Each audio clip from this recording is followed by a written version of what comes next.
What is going on, Animal Crew? Stefi Cohen here. So this video is all going to be about weight loss, fat loss, and how to achieve those body composition goals. Today I'm going to be going through how I do it. Coincidentally, I'm also cutting because I'm preparing for a couple of photo shoots.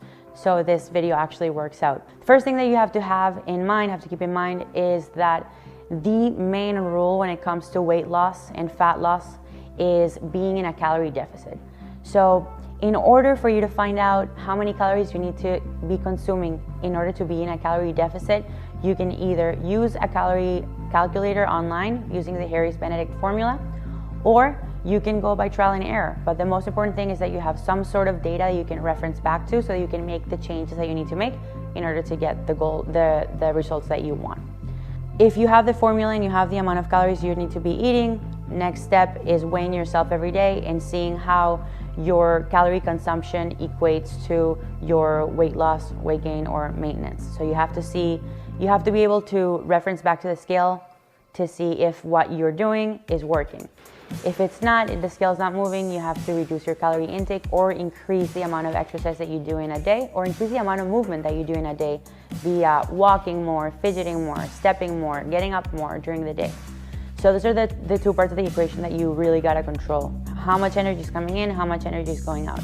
And not necessarily from a very specific standpoint, but just being mindful of those things so that you can make the change that you need. Now that we have that out of the way, let's talk about specific diet advice.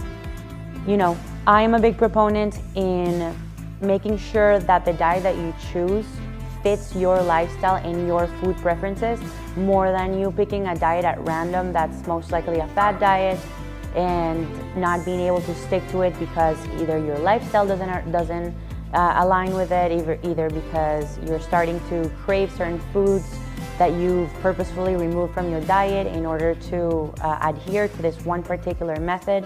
So rather than doing that, you want to optimize your environment. You want to choose a diet that is in line with what you can do and with what you like. Because ultimately, the most important thing when it comes to weight loss, like I said, is the overall amount of calories that you're putting inside of your body. So a lot of people ask themselves whether or not they can lose weight and eat dessert, or whether or not they can lose weight and drink a glass of wine, or have a cheat meal or eat a burger here and there. And the answer is yes, you can, as long as you take into account the overall amount of calories that you're consuming in a day.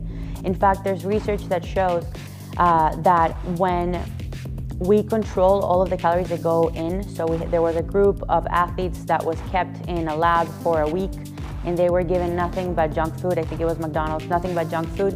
And at the end, but still in a calorie deficit, and at the end of the week, they all lost weight and they improved all their blood markers. So we know that as long as we adhere to being in a calorie deficit, that's the most important thing. So what are some of the things that you can do in order to stay in a calorie deficit? Walk more, eat protein with all of your meals, drink enough water, be okay with being hungry, and change the way that your kitchen is arranged so that you don't have the temptation or the easiness of reaching out for those things that are likely to tip you off and take you out of being in a calorie deficit. It was a pleasure. Thank you guys for your support. Thank you guys for watching. And as always, I'll catch you guys on the next video. Bye. BP Muscle ตัวแทนนำเข้าและจัดจำหน่ายผลิตภัณฑ์อาหารเสริมแบรนด์ Animal และ Universal รวมไปถึงอุปกรณ์ฟิตเนสแบรนด์ Grizzly อย่างเป็นทางการแต่เพียงผู้เดียว